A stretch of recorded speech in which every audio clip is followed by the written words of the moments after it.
Muy buenos días, Tlatelolco, muy buenos días, Ciudad de México. Hoy, 2 de octubre, no se olvida, hoy estamos en vivo, estamos transmitiendo desde Tlatelolco, en el espacio de la casa de Senda. Gracias nuevamente por la ocupación. Tenemos a Mauro, que nos acompaña, a Juan José Espíndola, que nos acompaña una vez más, y el arquitecto Santos. Hoy vamos a tocar vamos a dar continuidad al tema del 2 de octubre. Hoy, miércoles 2 de octubre, se celebran 56 años. Hoy es la marcha que sale de la Plaza de las Tres Culturas al Zócalo.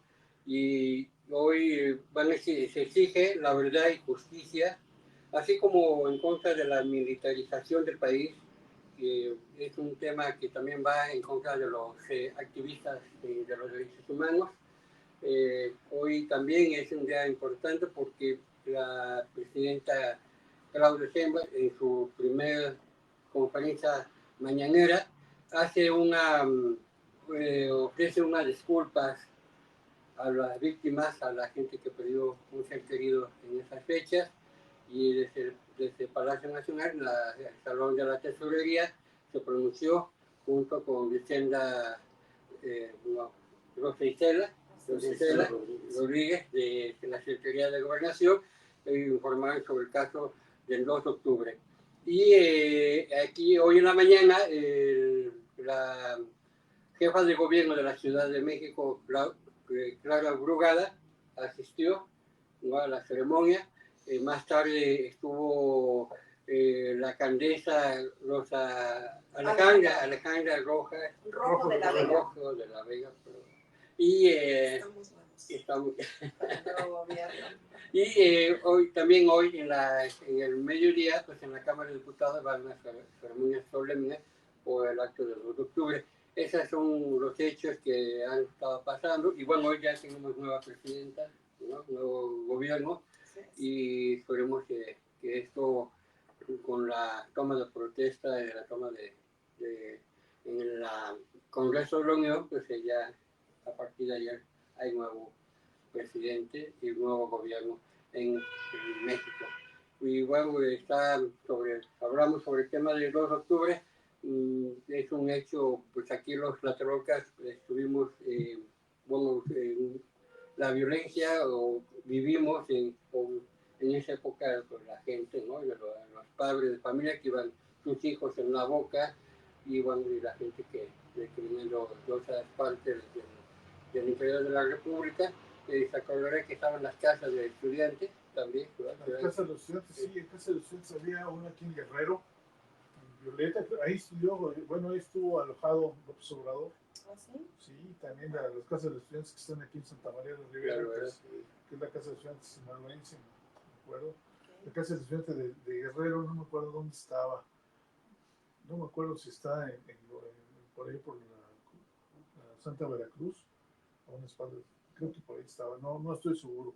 Pero lo que sí estoy seguro es que López Obrador estaba alojado en la casa del estudiante que estaba aquí en Violeta. ¿La Mauro, tú sabes? Así es, sí. Sí. Varios tabasqueños importantes estuvieron ahí en esas escuelas.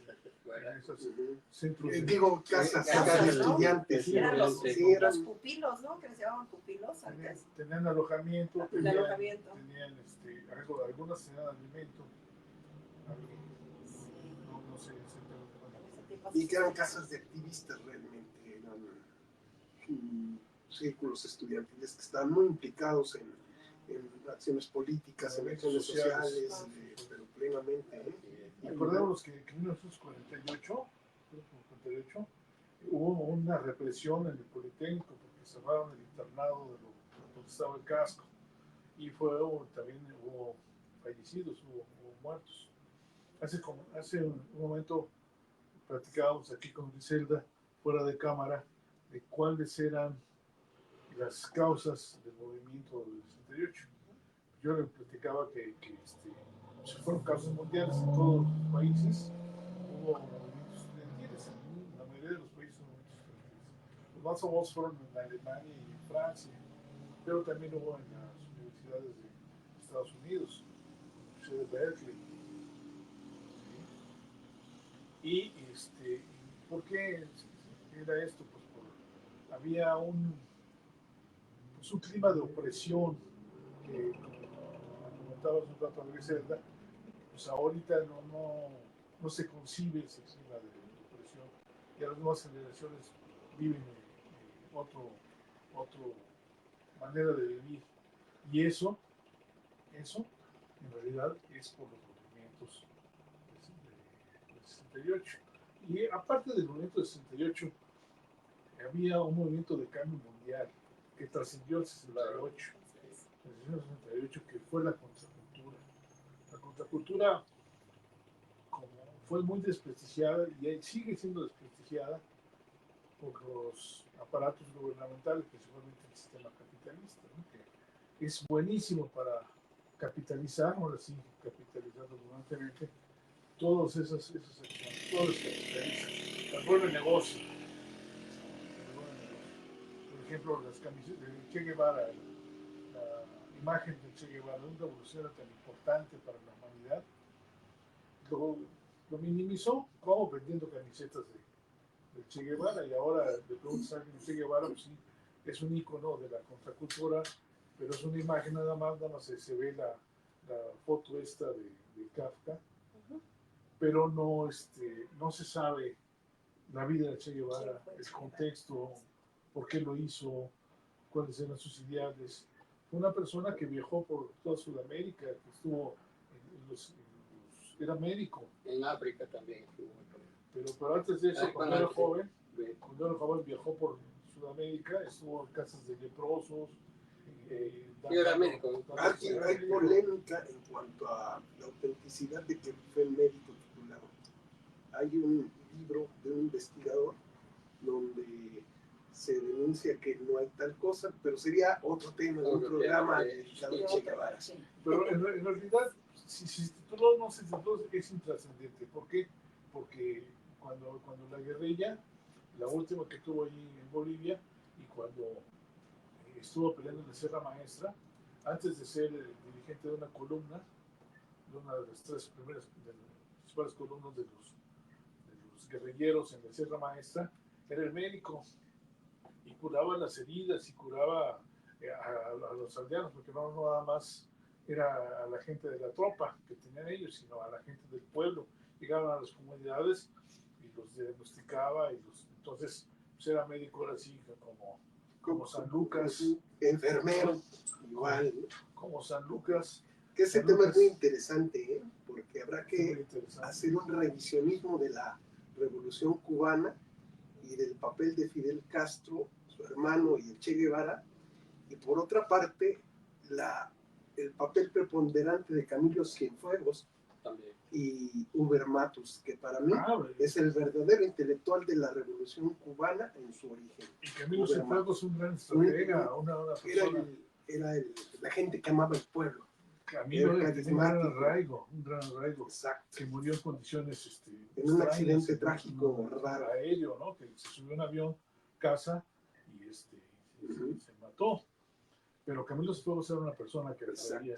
Pero no nos hagamos del tema. Exacto. Otro día hablamos de Camilo Cienfuegos y de la Revolución Cubana, que es apasionante. Pero en aquel entonces, en el 68, ¿qué fue lo más, lo que detonó todo el mundo? Pues el autoritarismo.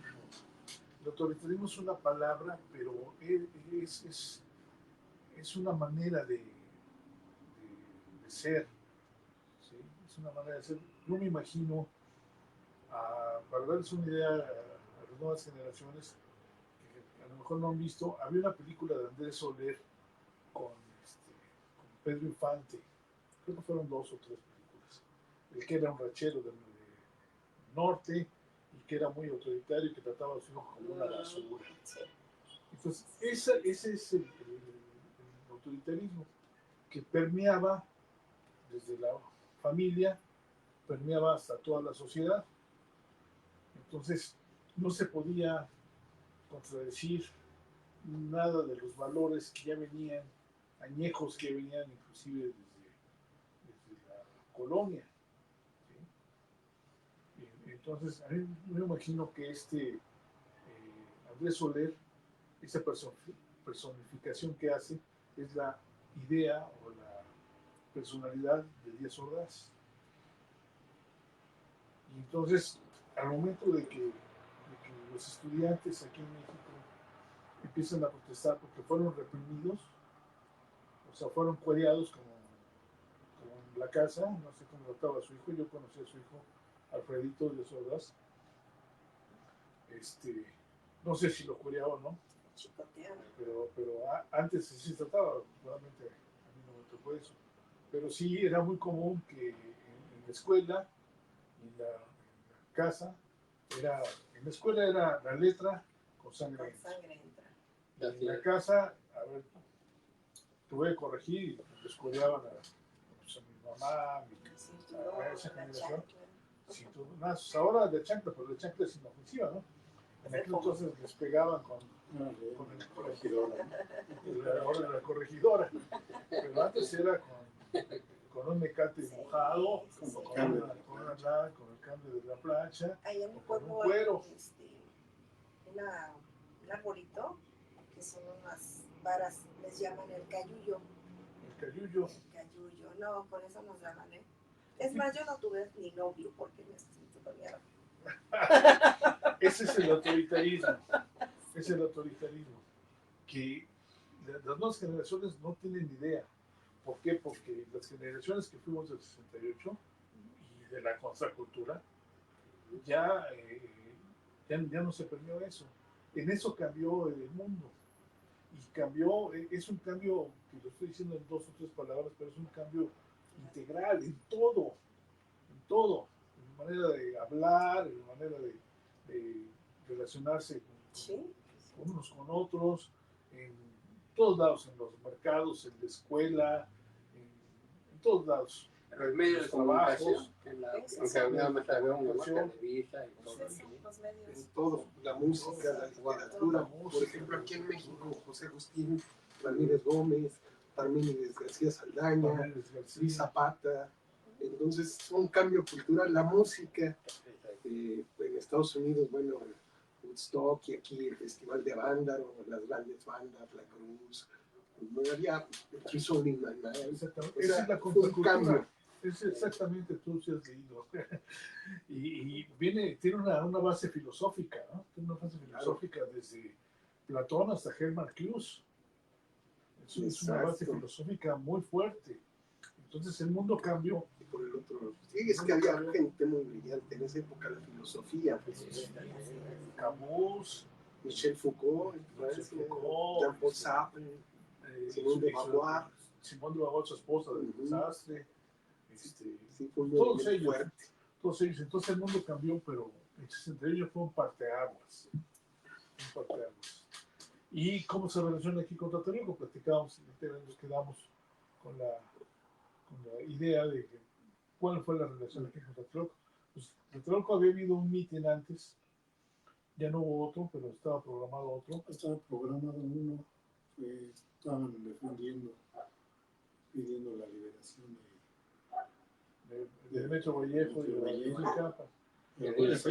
Casualmente ese día fue cuando detienen a Roberto Castillo. Cuando lo golpean y que se alcanza ahora sí que a escapar y llega a la universidad y lo meten al centro médico de la universidad, que está ahí donde está junto a la alberca olímpica. Frente de la alberca olímpica, a la escuela. En la escuela, ahí lo meten, ahí lo atienden.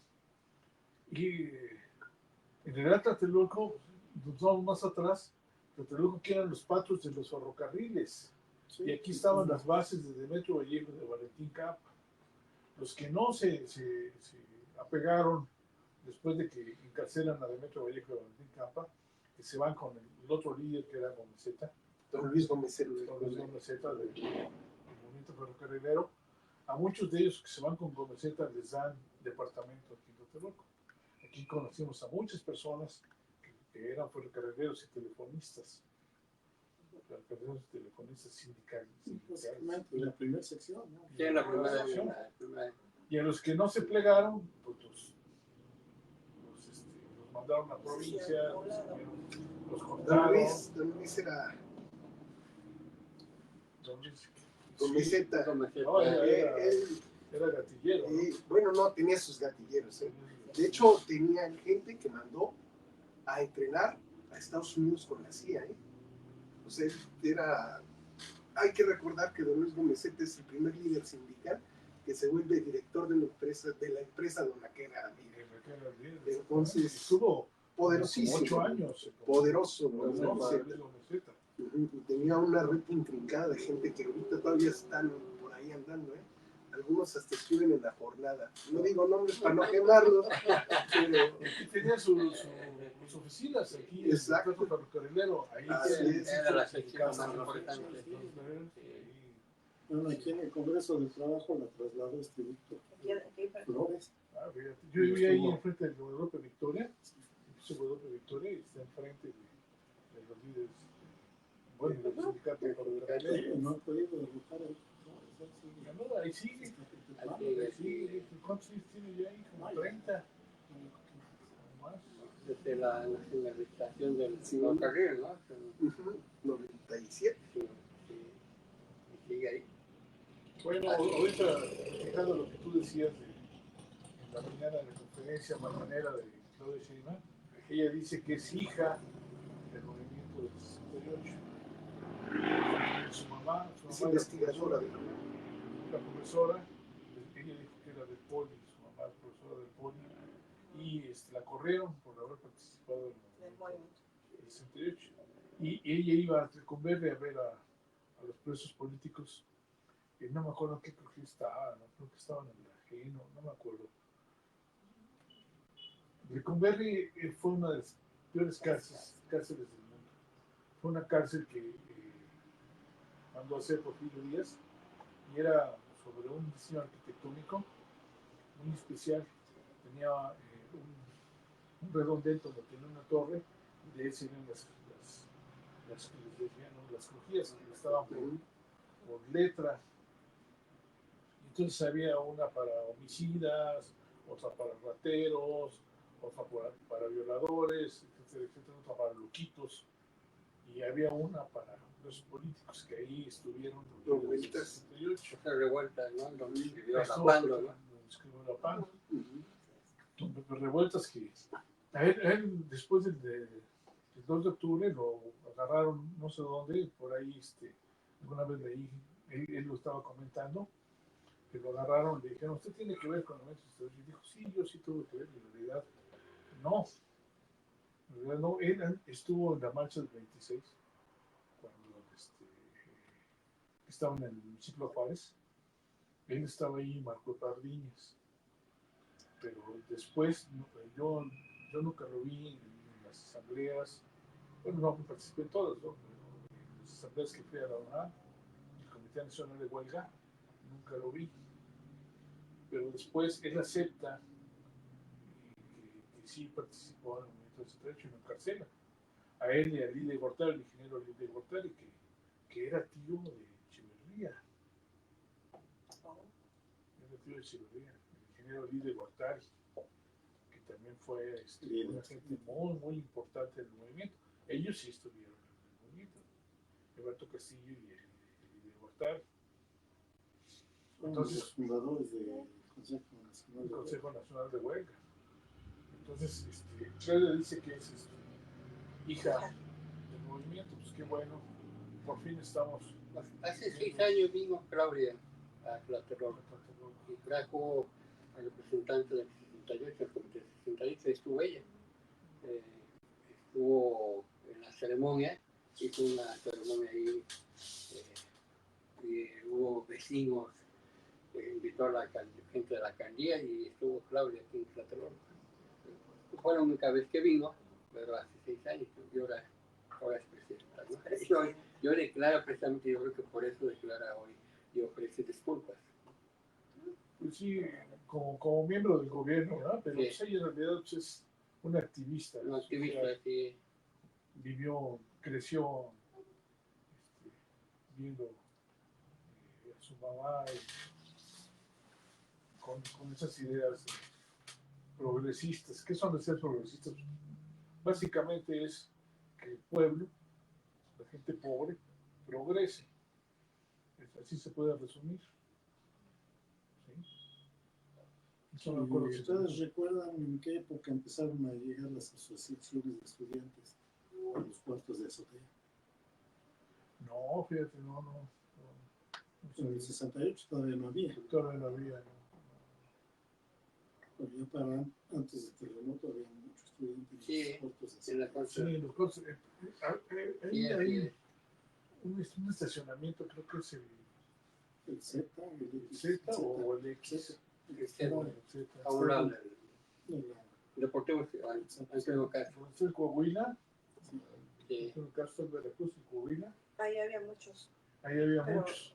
Quitaron ese estacionamiento. no, ahí sí, Ahí lo sí, que ahí sí, estaban fueron los estaban cuartos de los cuartos. Ahí azotea. había muchos. Eran los cuartos de azotea de las torres. Éramos Después, tabasqueños. después del temblor, yo tenía una lavandería. Sí, la Donde están las conocí. escaleras, están las escaleras del Estacionamiento. estacionamiento, ahí junto tenía yo una lavandería. Y llegaban muchos estudiantes a lavar la ropa. Lo atendía mi mujer, ¿no? Pues yo estaba trabajando y lo atendía mi cuñada. En la mañana mi cuñada y en la tarde mi mujer. Y sí había muchos estudiantes. Sí, Pero no había. se ve que eran de las asociaciones de estudiantes. Sí, era la asociación de estudiantes del Politécnico. Hay mucho pobre de aquí de la Boca 5 de Jacarandas. Había también en Sinaloa. Ahí que sí, eran los sinaloenses, Los eran los que ¿verdad? controlaban Sí, la Boca 5.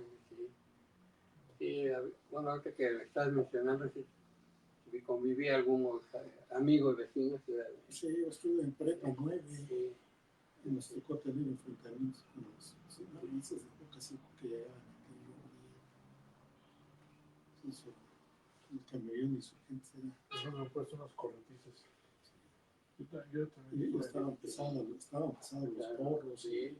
Y había un grupo del muro que también eran muy pesados ahí en Guerrero. No más que me acuerdo. Arqui, ¿y qué era lo que pedían los estudiantes? Cuénteme. Pues era una cosa muy ingenuas. Muy ingenuas. Y se pedía la destitución, obviamente, del jefe de la policía y de su subjefe, que era el Cueto, ahí no se me su nombre, y el que me tocó tratar después fue a Mediodía Cerecero, que era su subjefe. Y yo creo que era mucho peor que Cueto. A Cueto se le indicaba el no haber reprimido a los granaderos en el ataque a la vocacional 5 y a la vocacional 2 y después a las preparatorias, a la 1, 2 y 3, el día 26. Pero reprimieron a las 5 de aquí de Banderas, ¿no? El centro del agua. La vocacional 5 estaba en la Ciudadela, Entonces, y la vocacional 2. planteles. Las 5. Jacarandas. Pues fueron después, Sí. cuando en el 68, la única que Boca 5 era la vocacional de la Ciudadela. Aquí, precisamente, los muchachos que eran pues, los líderes, o les van a decir después, el término porro se fue desgastando, se fue satanizando, pero en aquel entonces eran porras que iban a los partidos de fútbol americano a echarle porras, o sea, no estaban tan politizados ni trabajaban para las entidades policíacas o gubernamentales. Eso vino después del movimiento del 68. Donde secuestraban los camiones, ¿no? Para llegar A los partidos. Pero antes, aquí había varios muchachos que eran de ellos. Allí en el Juan Álvarez, en la entrada pegada a Monarco, la entrada A, ahí vivían una familia tenía como 6, 7 hermanos, que eran el segundo y el tercero, era uno de los líderes de la vocacional. Ellos eran muy amigos de los muchachos que se juntaban también en el Dairy Queen, que estaba donde está el puente de piedra, en el edificio Hidalgo. Había una cafetería que se llamaba Dairy Queen, y junto estaba Salinas y Roche. Ahí donde estaba el cohete, el Dairy Queen fue muy famoso. No sé si te tocó. No. Bueno, ahí era una, todavía existen esas bebidas de Dairy Queen que daban unos conos con una máquina. Y ellos fuman. por espuma, sí. Y ellos eran muy amigos, los muchachos que estaban ahí, que eran Pelícano, Rocó, Paco el Grueso, eran muy amigos de los que se juntaban, inclusive iban a otro café que estaba allí donde está el monumento el reloj chino. Ahí había, no, pasando, Y el edificio es el edificio redondo, ahí existe la gobernación. De este lado, en la acera norte, había un café que se llamaba Los Panchos, que eran cafés cantantes. No había música porque se había reprimido antes, también años antes, se había reprimido a los cafés cantantes. Sí, recuerdo que allá en Narvarte había uno que se llamaba La Prensa Soleil, donde estaba tocando Javier Batis cuando vino de Tijuana, y llegaron a cerrarlo y los policías, los agentes secretos, le sacaron un ojo, un cachazo que le dieron. Entonces, años antes, como un año o dos, no me acuerdo exactamente ahorita la fecha, se habían cerrado esos cafés cantantes. Y en Los Panchos era un café, una cafetería, no había música, había una rocola, y esos eran los muchachos que se juntaban allí, que les decían los ciudadelos. Había otro grupo que les decían los araños. Los araños eran de la Ochotelena, ¿no? Sí, que fue los ciudadelos. Que empezó el conflicto entre ellos, pelearon, pero la Isaac Choterena era una secundaria y preparatoria particular muy chiquita, y las vocacionales pues, es un mundo de estudiantes, manda vocacional 5. Pues eso es por pretexto, porque ya había todo un canto deportivo, ¿no? Ya estaba todo planeado, además había ya grupos políticos y de activistas metidos, y que además tenían mano negra. Había mano negra y estaba metido el gobierno, ¿no? De hecho, Luis Echeverría ya tenía el control de muchos de los activistas y de muchos líderes, hasta de la propia izquierda. Hay que recordar cómo operaba Luis Echeverría Álvarez. Luis Echeverría Álvarez, no, pero él era terrible, ¿eh? Les voy a contar una anécdota. Siendo presidente Luis Echeverría Álvarez, hay un meeting donde está Augusto Gómez Villanueva, que era secretario de Estado, y había unos campesinos. Entonces había una protesta. Uno de los campesinos que estaba en primera fila de la CNC, pues empieza a hacer alboroto. Y entonces le dice el presidente, a ver, suba usted, ¿qué pasa? Le pasan el micrófono, lo deja hablar y le dice, para mañana está resuelto su asunto. Y le dice a Augusto Gómez Villanueva, que fue mi compañero diputado, le dice, don Augusto, resuelve esto. Y para el otro día estaba resuelto. Al cuate se lo mandaron matar. Así actuaba. Otra que me platicó Ángel Enrique Herrera y Broquetas, que fue el director fundador de Notimex y que fue funcionario del gobierno de Luis Echeverría, y que él renuncia cuando la matanza del casco, el halconazo, 10 de junio. Entonces me cuenta que él estaba trabajando en gobernación, y cuando se acuerdan que hubo una explosión en la embajada rusa, ¿sí te has de acordar? Hace muchos años hubo una explosión en la embajada rusa, esa misma la mandó a hacer el presidente, y entonces le habla a Ángel Herrera y Broquetas y le dice que, por cierto, hoy sería su cumpleaños, un homenaje al diputado Herrera y Broquetas, que ya tiene años de muerto, y hoy sería su cumpleaños. Entonces recibe la llamada licenciado Herrera y Broquetas y le dice, mira, acaba de suceder una desgracia en la embajada rusa, ponte por favor a las órdenes del embajador y dile que México va a pagar todos los daños. Y por el otro lado, él mismo había dado la instrucción de poner la bomba. Clásico político. Así operaba. Entonces, mira, ya lo tenían todo armado. Por ejemplo, yo conozco a un buen camarada que está medio Lorenzo, pero él era el sobrino de Manuel Díaz Escobar. Mi cuate se llama Manuel Díaz Escobar. En ese tiempo su tío era coronel, se retiró siendo general, ya falleció en el 2008, y él era teniente, egresado del Heroico Colegio Militar, generación 63 o 64, pues, de Escobar. Y él era teniente en esa época, acaba de salir de la escuela. 63, 67 era su generación, en el 68 ellos salían como subtenientes del Heroico Colegio Militar, entonces era subteniente. Y él le toca trabajar en el adiestramiento del Batallón Olimpia. Y ya estaba todo armado, o sea, ya había todo un plan, una estrategia, ¿no? Y, por ejemplo, hay que ver los testimonios de Sócrates Campos Lemos. Habría que rascar todas las crónicas que hizo Marcelino Perello, que es muy importante en el movimiento de 68.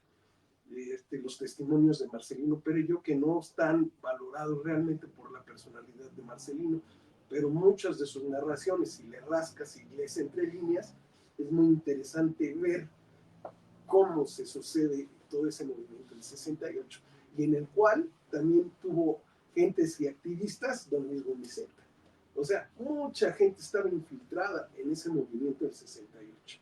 Sí, y que transformó al país. Pues sabemos en las asambleas se decía que había gente infiltrada, y Espinoso de Campos Amado Lemos. Ahora Marcelino García Perello yo tuve la oportunidad de tratarlo mucho cuando era físico matemático, cuando el movimiento cuando se acabó tomaron la vocacional 7 y fuimos a la universidad que ya la habían desalojado. Ahí se hacían las asambleas en el auditorio que ahora se llama Che Guevara, que era de los piletas. Y ahí Marcelino García Perello me mandaba de brigadista. Y después lo conocí muchos años cuando estuvo en la universidad. Una gente de primera, muy inteligente. A él no le tocó el encarcelamiento, lo sacaron del país. Pero él muy, muy, muy inteligente. Yo creo que era él y Cabeza de Vaca, eran los principales líderes del Consejo Nacional de Huelga. Eran los principales. Y sí sabíamos que había mucha gente infiltrada. Había inclusive soldados infiltrados, jóvenes que andaban allí. Veíamos gente de repente, pues en aquel entonces todos traíamos el pelo un poco más largo, y gente con el pelo corto, decíamos, raro. Sí había, y hay un libro que se llama Un hombre de confianza, que se trata de la vida de las andanzas de don Javier Barrosierra. No, José. Es el autor. José. Ese es el que fue rector es José. Sí, José. Javier era mi amigo, Javier Barrosierra, su hermano. Hay una gente de primera, de gobernación, o sea, que fue gobernador de Veracruz. Gutiérrez Barrios. De don Fernando Gutiérrez Barrios, que ha sido el policía más pues, importante. Pues antes de ser secretario de Gobernación, era militar, fue el creador capitán. de Dirección Federal de Seguridad. El creador de la A él le respondía Campos Amado Lemos. Nos manda saludos Jorge Tinajero, muchas gracias. desde el Senado de la República. Nos está viendo, nos manda un saludo. También el otro tema sería, lo que tú acabas de mencionar de que todo estaba preparado, también había un grupo ya muy definido de los políticos de comunistas, que se le llamaba, ¿no? Porque había un ala, bueno, la que está de los estudiantes que manejaban, pero había otros más radicales que advertían que no era necesario ya la marcha del 2 de octubre, porque bueno, ya estaba por las mismas filtraciones de la policía, y bueno, ellos decían que era una aberración hacia una marcha para el 2 de octubre, pero esa fue una postura ya de la gente comunista, ¿no? La que estaba muy en observación por parte de Luis Echeverría. Sí, las gentes del Partido Comunista. El Partido Comunista. Las viejas, ¿no? Sí. El Partido Comunista que tenían, que iban a ver a Lecumberri no, el otro que todavía no estaba. A Demetrio Vallejo. Capa. Señor, ¿cómo se llamaba? ahorita su nombre, era de los comunistas viejos que habían estado con Diego Rivera y con ellos cuando la fundación del Machete y los viejos comunistas que trajeron a Trotsky. Entonces ellos... Alejandro Gómez Arias, ¿quién será? Gómez Arias, pero Gómez Arias era más o menos moderado, pero había gente, Alba del Canal, ay, se me olvidan otros. Eran los comunistas que fueron perseguidos hasta el grado que se prohibió el Partido Comunista. Entonces, ellos siempre tuvieron una mano metida en el movimiento. Claro que la gran base y muchos miembros del Comité Nacional de Huelga no eran comunistas. O sea, probablemente eran socialistas. Los acontecimientos los van llevando, ¿no? Bueno, el comunismo es una utopía, ¿no? Que va a ser cuando el socialismo triunfe. ¿Sí? Ya va a venir, es el comunismo. Pero los llamados comunistas en aquel entonces, que eran los viejos, que venían del Machete, que venían de ser gente de los pintores, ¿no? Del grupo de los pintores de Diego Rivera, y de Siqueiros, y de todos ellos, el mismo Pepe Revueltas, sí tuvieron algo que ver, pero no estaban completamente representados. Es más, todavía no lo logramos identificar quiénes eran los que en verdad eran, porque Marcelino no era moderado, Gilberto González Niebla tampoco, Cabeza de Vaca tampoco. De estos líderes que menciona, el más representativo, yo creo que falta hacer un homenaje a Demetrio Vallejo. Creo que es uno de los más que impulsó. Demetrio Vallejo estaba en la cárcel en ese entonces. Pero antes del movimiento, pues solamente lo detienen para no que siguiera la lucha ¿no? Pero Demetrio Vallejo creo que... No, Demetrio Vallejo porque está el magisterio también... como obrero, como trabajador. El otro sería Jaramillo, también Valentín Campa. Valentín Campa vivió aquí, vivió en el 11. No, el 10, en el 10 se vivió ahí. Yo tuve la oportunidad de una vez platicar con él, nada más una sola vez lo vi, pero no sé si tú sí lo conociste. Sí, nosotros lo conocimos. Y teníamos en los 70, 75, 78, ahí teníamos un local que llegó a dar una plática sobre el movimiento. Sí. Esa vez me contó que él tenía papeles, tenía las escrituras de los terrenos donde se hizo la unidad, gran parte de la se hizo la unidad, que eran del sindicato, ferrocarrileros. Y de eso ya nadie sabe, nadie supo. Todos se expropió. Sí. Es que en esa época era muy común que los líderes agarraban mucha fuerza. Sí, y les daban muchas propiedades. Sí, pero eran del sindicato los patios de ferrocarril. Exacto. Entonces, donde se hizo la unidad, por eso se hizo la unidad, ¿no? Para descabezar las bases del movimiento ferrocarrilero. Nos quedan 15 minutos.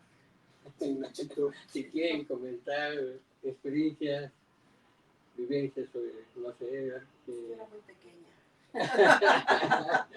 Unos comentarios, ¿no? De lo que hayan escuchado, no sé. Yo les quiero comentar lo que he comentado muchas veces, la primera de las entrevistas que me hicieron ahí en la Plaza de los Escritores, que se tituló, perdón por la mala palabra, para arriba, hijos de la chingada. Perdón,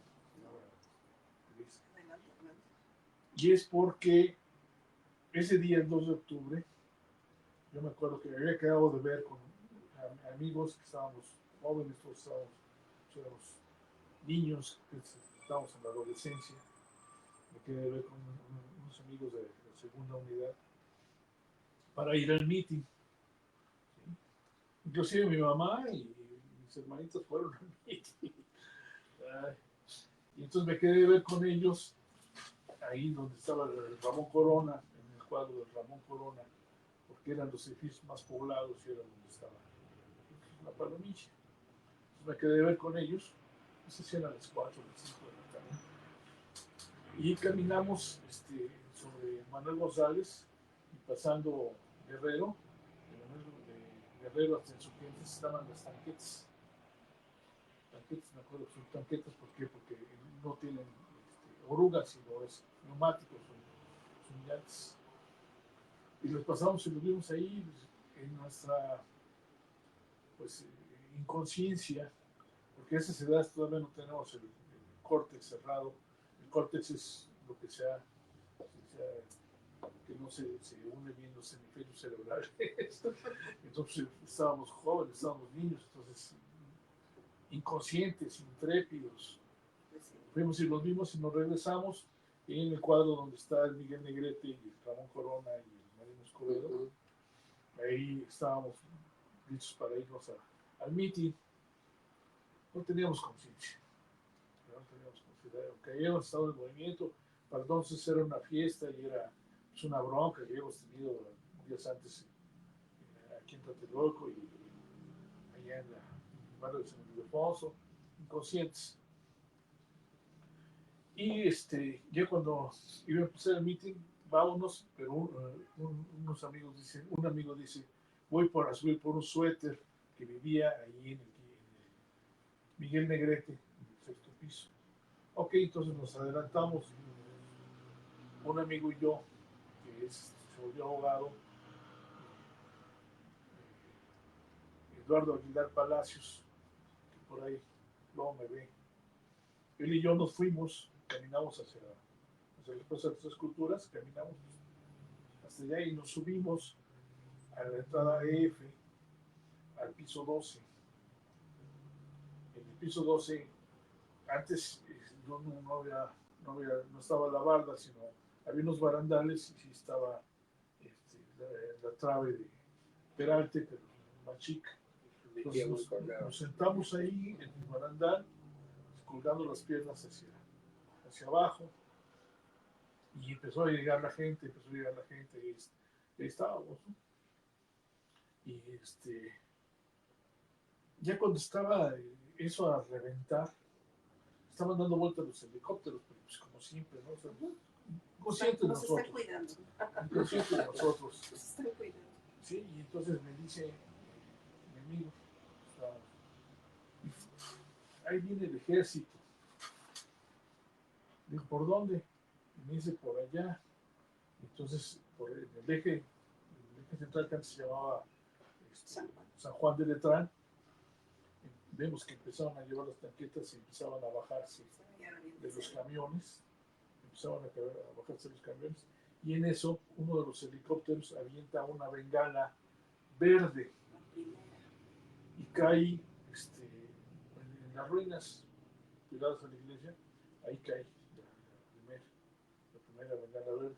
Entonces yo me salgo, estoy colgado, y nos vamos por las escaleras, todos se quedan atónitos, estaba lleno la terraza, estaba todo lleno.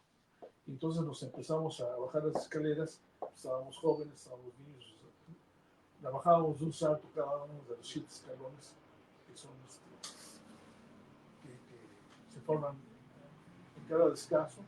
Nos bajábamos y nos adelantábamos los 7 escalones. Íbamos hasta adelante y todo el mundo venía, muchos venían atrás de nosotros, porque ya venía el ejército. Me acuerdo que cuando llegué yo al 6º piso, o al tercero, me paré y vi cómo cayó la otra bengala, la bengala roja, que esa cayó donde está el recuadro de mármol que dice, no fue triunfo ni derrota, fue el nacimiento del pueblo mestizo que es el México de hoy, que conmemora la resistencia de Tlatelolco y la presión de Cuauhtémoc. Y entonces me volví a regresar a la escalera, y ya cuando íbamos a llegar a la planta baja, nos faltaba una escalera, nos salen 3 personas altas, fornidas. Me acuerdo que todos iban con una camiseta blanca y el de medio iba con una camisa blanca, pero todos traían un guante blanco. Batallón Olimpia, Batallón Olimpia, de Manuel Díaz. y entonces, armados, con pistolas, y nos dicen, para arriba, hijos de la chingada, y nos detonan la pistola. ¿Sí? Y mi amigo y yo íbamos hasta adelante, y de milagro no nos pegó, no sé quién le pegó, pero alguien le pegó, porque veníamos, no veníamos solos, venían mucha gente atrás de nosotros. Y entonces ahí, pues, sálvese quien pueda. Entonces, pues yo me acordé que hay un pedazo entre las escaleras donde sale uno a la marquesina. Y pues yo de niño pues andaba por todos lados, ¿no? Y entonces me aventé por ahí, y de milagro no me caí entre una separación que hay como de 70, 80 centímetros. Me caí y salí a la marquesina. Y mi amigo ya no supe de él. Hasta mucho tiempo después supe que se había subido y hasta arriba habían abierto un departamento y se metieron y él se pasó toda la noche. Ahí le tocó el humo de cuando una tanqueta disparó y quedó 5 pisos de Chihuahua, perdón, el 9º piso y La humareda. la madera. Y entonces él le tocó, pero estaba en la parte del departamento que da hacia el Sonora. Es el Sinaloa y el Sonora, al cuadro que está atrás. Y entonces no sufrieron tanto la balacera. Yo me bajé corrí por la marquesina, me descolgué y como está la vinatería ahora, me descolgué ahí y ya vi los soldados que venían con la bayoneta calada. Y entonces pues, caí y cuando caigo oí las detonaciones y empiezo a correr sobre ese cuadro para salir precisamente atrás donde está la primaria, la Rangel. Llegando a la Rangel, una persona que venía, así como está usted, así, venía, que íbamos corriendo para allá, vi que le salió humo de la espalda. Le salió humo de la espalda. Cuando se cayó, cuando paso junto de él, también en mi frente tenía como quemado. O sea que el disparo lo atravesó.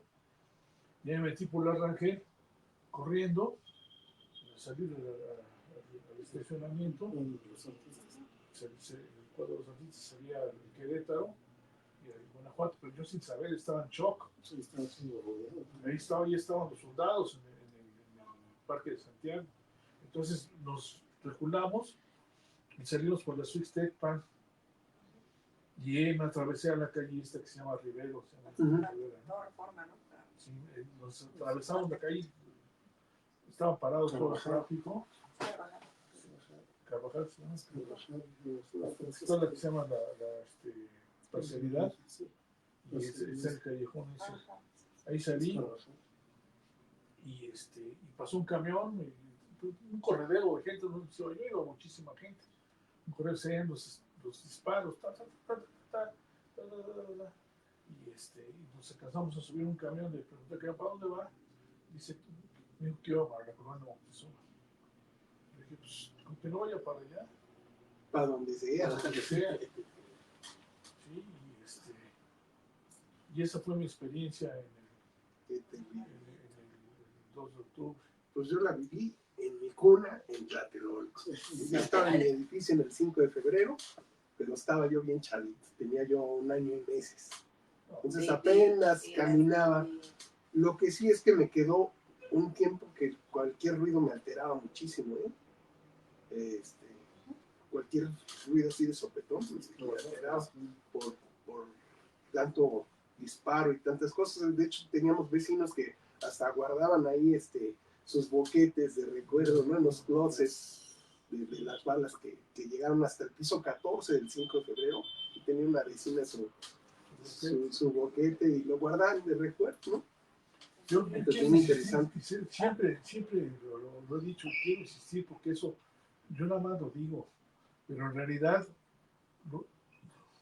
la gente que fue héroe fueron los vecinos de Chihuahua, los vecinos del 2 de abril del 15 de septiembre, porque sufrieron la balacera toda la noche, no sabemos cuánta gente mataron, gente que le tomaron sus departamentos, porque vemos en los videos que de donde estaba el Comité Nacional de Huelga en el piso 3, abajo en el piso 2, una de las ventanas fue de las primeras que dispararon. Después vimos que era una ametralladora Thompson. La ametralladora Thompson pues, era los gases, ¿no? La 45, calibre 45. Y entonces, ¿ese departamento de quién era? ¿Qué le pasó a los que vivían ahí? niños? Los desalojaron, los tenían prisioneros. ¿Qué fue lo que pasó? Y no nada más en ese departamento. No, fueron varios. En esa época todavía Eran de Marcolita, entonces toda la noche las balas de un Mauser, yo estuve en la Militarizada México y teníamos Mauser, los mismos que tenía el ejército. Entonces Mauser es 3006, el calibre. Entonces fácil atraviesa un muro de blocos. Entonces toda esa gente que vivió toda la noche, porque toda la noche hubo una balacera, que les tiraron las puertas a culatazos, esa gente que no sabemos a cuánta gente mataron, de los residentes, de la gente que vivía ahí en Chihuahua principalmente, el 15 de septiembre y el 2 de abril, ¿sí? Porque los balazos llegaron hasta del otro lado, el 5 de febrero, y en el Molino del Rey, y en el 11, Estado de Guerrero, todos esos. pero principalmente esa gente no tenemos registrada. En la plaza dicen los compañeros caídos, ok, los compañeros caídos está bien, pero la gente, los vecinos que fueron héroes, ¿sí? Porque yo me acuerdo la batalla que tuvimos semanas antes contra la policía, contra los granaderos, la gente les aventaba agua hirviendo, les aventaba muebles, les aventaba todo del edificio 11. Pues a mí un vecino del Estado de Guerrero, bueno, del edificio Estado de Guerrero, me comentaba ya, bueno, un señor grande, que él le abrió las puertas a los estudiantes porque corrían a refugiarse a los departamentos y que él refugió a varios ahí, pero llegaron los soldados del ejército y hacía, como dice, a culatazos, le tiraron su puerta. Y eso que el Estado de Guerrero ya está atrás, ya está allá. Ajá, y el lo Estado de sacaron. Michoacán, el Guerrero y el Yucatán, ¿no? Son los que están atrás. Guerrero. Y dice que se los llevaron, pero de muy fea manera los estudiantes. Listo. Porque traían propaganda. Se acabó. Se acabó. Oye, Tiempo. en ese tiempo, el 10 minutos secretario más, de la por Defensa favor. era Marcelino García Barragán, el abuelo de Harfuch. Para que vean cómo da vueltas la vida y cómo estamos viviendo un mundo muy curioso, donde quienes fueron activistas del 68 y luchaban por ciertos ideales, ahora son los represores. Ahora están aquí. Muchos se volvieron represores. Pero García Harfuch. Bueno, ella nació en pañales, ya no vivió. Además, su abuelo pudo haber dado hasta un golpe militar, y se portó como militar. Si lo ves desde el punto de vista militar, García Barragán se comportó a la línea. Como general, dice que hasta lloró, ¿no? Sí, como general se comportó a la línea, porque a mí me cuenta la tigresa ciertas anécdotas que ya les voy a platicar, porque se acuerdan que fue mi contrincante cuando fui candidato a jefe delegacional en Cuauhtémoc. Me dicen, mira, de hecho el presidente ni siquiera tenía conocimiento de las dimensiones de lo que iba a suceder. Sabía que había algo, pero quien fraguó todo fue Luis Echeverría, y al otro no le quedó más que apechugar, que era un viejo déspota, prepotente, y además el primer presidente narco. Eso es cierto, porque él recibió mucha lana del narcotráfico, que en ese tiempo era incipiente, era la marihuana, ¿no? Pero no era un asesino como tal. Pero quien sí lo planeó perfectamente era Luis Echeverría, que sí era un demonio. Yo tuve oportunidad de conocerlo, me invitó a comer a su casa y lo conocí. Me parece uno de los tipos más impresionantes que yo haya conocido en mi vida. Un tipazo. Era un demonio, pero tuve el privilegio de comer con él, me invitó a su casa. Sus ojos eran chiquitos, negros, y en lugar de reflejar luz, absorbían la luz. O sea, una experiencia bien interesante esa. Entonces, Mauro, pues, está bueno este tema. Nos quema el tiempo, ya nos quemó. Gracias, Mauro. Gracias. Y gracias aquí. Gracias. El tema da para más y seguiremos con esto. Nos despedimos hasta la próxima semana. Gracias, hasta luego. Gracias, Toño, por el apoyo.